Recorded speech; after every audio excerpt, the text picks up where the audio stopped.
Hey,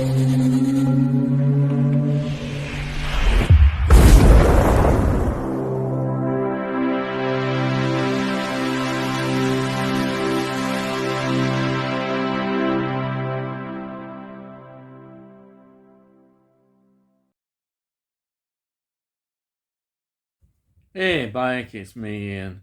And in today's video, yes, it's another Hammer film. Yes, I've managed to find this one. We are running out of them in my collection, but yeah, we've still got a few more to go. And here it is. It's The Man Who Could Cheat Death from 1959. Now, this is one of those Hammer films that is, I think, rather been overshadowed. It is a bit, in some ways, a bit of an oddball in some places, and certain aspects of its production and the reasons why are very interesting, as I'm going to go through it. It's 83 minutes long. Now, on Rotten Tomatoes, I think it reflects the opinion of a lot of critics. Even nowadays, it's only got 33%. And I think I can understand some of the criticisms of the film. But then, if we look on the positives, there is a lot of positives to this film as well. It's based on a play adaptation called The Man in Half Moon Street by Barry Lyndon. And Paramount, who now had selected which film Hammer should do, because Hammer were doing all the American companies, and here we have Paramount, and they had done a version of this in 1945. It was decided they should do this, so that's what they did. It's produced by Michael Carreras again and Anthony Nelson Keys, and of course, it's directed by Terence Fisher. You know, I go on and on about Terence Fisher, and honestly, I think in many ways Terence Fisher really elevates the film, makes it even better than it should be. I think without his direction, this film would not have worked maybe at all. But he brings that Terence Fisher magic to the film, which elevates it, because there are certain weaknesses in this film. The major talking point about this film is, thinking this role was made for Peter Cushing. Well, apparently 6 days before they were due to film, Peter Cushing turned the role down. He simply said he was exhausted. And I can understand why. He'd been so active in this period, he wanted a break. So they had to get a replacement, and they got Anton Diffring. Now, he, 18 months earlier, on TV, had actually played this role. So I suppose he knew the part. So they decided, yes, okay, we'll use him. Because they changed the title of the film as well. That's the important thing. I think they tried to make it more Hammer-like, which is The Man Who Could Cheat Death. That's another important part of it. But yeah, Anton Diffring, therefore, is the cast member we should look at. And a lot of people then think, what is his performance compared with Peter Cushing? And that is, I think, crucial maybe to the tone of the film. Anton Diffring was recognised often playing the bad, evil Nazis throughout the period. Also, it's interesting, he was in Circus of Horrors, which is quite well thought of, from 1960. Of course, in Nazi roles, which I love him, he played, of course, in Where Eagles Dare, which, I talk about, one of my favourite films from 1968. Also, another interesting horror film connection. He was involved in The Beast Must Die, which Peter Cushing was in, of course. And this is an Amicus film. It was the last Amicus full-length film. There we are. That was 1974. I'll throw that in. So we'll talk a bit more about the film generally with differings in influence. But for me, the star of the film is undoubtedly Hazel Court. Wow, she plays Janine Dubois, and she's, I think, without her in this film, it really would start to fall down a lot.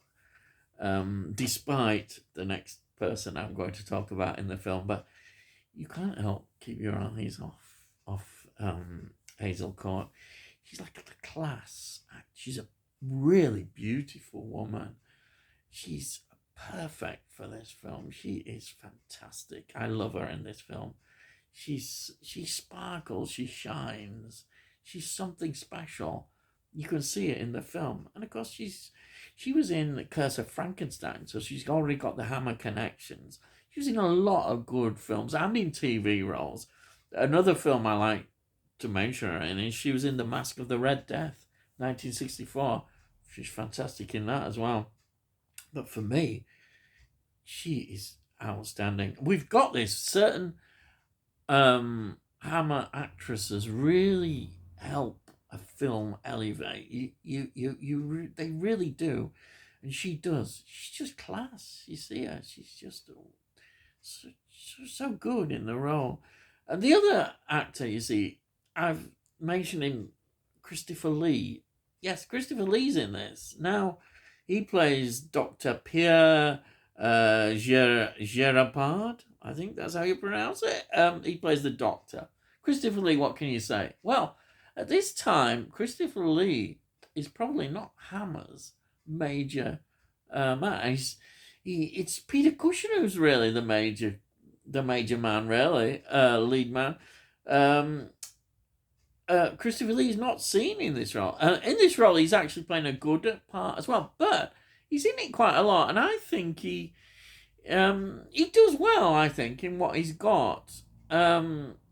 It's good as Christopher Lee doing this kind of performance, but it's always not quite seen as there as an important part, but it is, and he's good at these roles. Really, he doesn't get the recognition until 1966 with Dracula Prince of Darkness, when they revamped the whole thing. Then he's given the star billing to some extent. Even though he was in Dracula, he's still, not quite thought of until this period. So he's an important part of the film. Again, I still tend to think that Hazel Court overshadows him. And that's interesting. But he's good. It's a good, it's a good role in it. And I say he's a good character. The other people I'd like to talk about, there's Arnold Marl. He plays this professor who does the operations. Professor Ludwig Weiss. He's an old character, and he's an important link in this film. He was a German actor. His face is recognisable. His Hammer connection is in The Abominable Snowman from 1957. So spot that in. But yeah, it's an interesting role, that.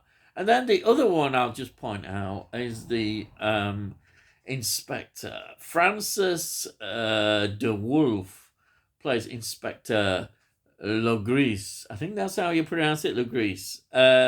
He, of course, was in The Hound of the Baskervilles. Yes, so another strong Hammer connection with Christopher Lee, 1959. And he was in The Two Faces of Dr. Jekyll, 1960. Again, Christopher Lee, have you noticed, was in some of these films I've just mentioned. He's very good in Hounds and Baskervilles. Also in The Two Faces of Dr. Jekyll, if you remember. Fantastic, but say not considered the lead actor in these films.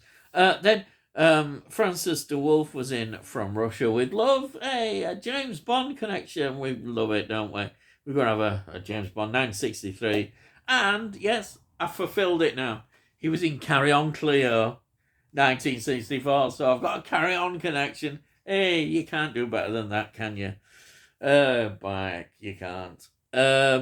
Right. Let me just talk a few more. It's filmed at Bray Studios, and again, it's another well put together Hammer film in terms of design, and I say Terence Fisher here as the director certainly knew what he was doing and the resources that he's got, and brings out the best, particularly the color. You notice the color. He brings it out beautifully in this rather interesting film with certain special effects. I think because it's adapted from a play as well, it's often seen as more a talking kind of film and less action, if you see what I mean. And we get the action. It's again, Terence Fisher produces these great special effects. There are some weird things as well in there, like this when he opens up like this safe and there's this green liquid bubbling away, which he has to take. If he doesn't take that, that'll be the end.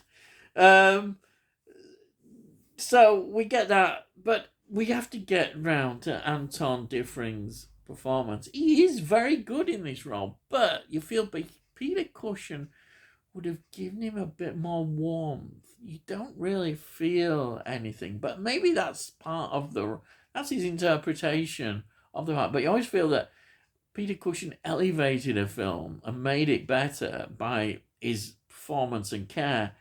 And maybe Anton Diffring doesn't quite have that, and I think that's important. You don't feel any sympathy for him at all. You don't have any sympathy. And I think that is important. I think also the film, it just doesn't quite always deliver when you want it to.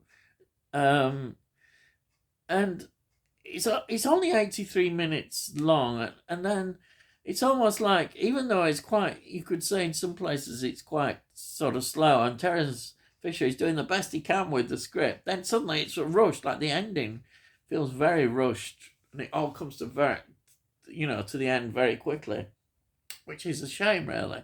You're hoping for a bit more than that, but he can only do what he's got with the script. He's dealing with very Hammer themes, as you know, about age, getting old, and that's from the Oscar Wilde, Dorian Gray ideas. Also, we've got science and evil and what lengths people go to. We've got all these things. Terence Dix is very good. Terence Fisher. Dix, I'm getting Doctor Who there. Terence Fisher is also very good at trying to bring this out in films, but he can only do so much with this script, and that's how it is. And the actors he's got, but I think it's an enjoyable film. But I just put those cautionary bits there when you're watching this film. I enjoy it, and I can watch it again. Basically, I think for Hazel Court, I think I just love. She's so much class. You could even say you want more of her in the film. She's not in it enough, but when she's in it, she's there and dominates the film, and I love it. I didn't tell you what the story briefly is, that this Dr. Bunny is experimenting with his immortality. He's 104 years old, and of course, every 10 years he has to have this operation, which his colleague Professor Wise comes and does the operation, but of course he has to murder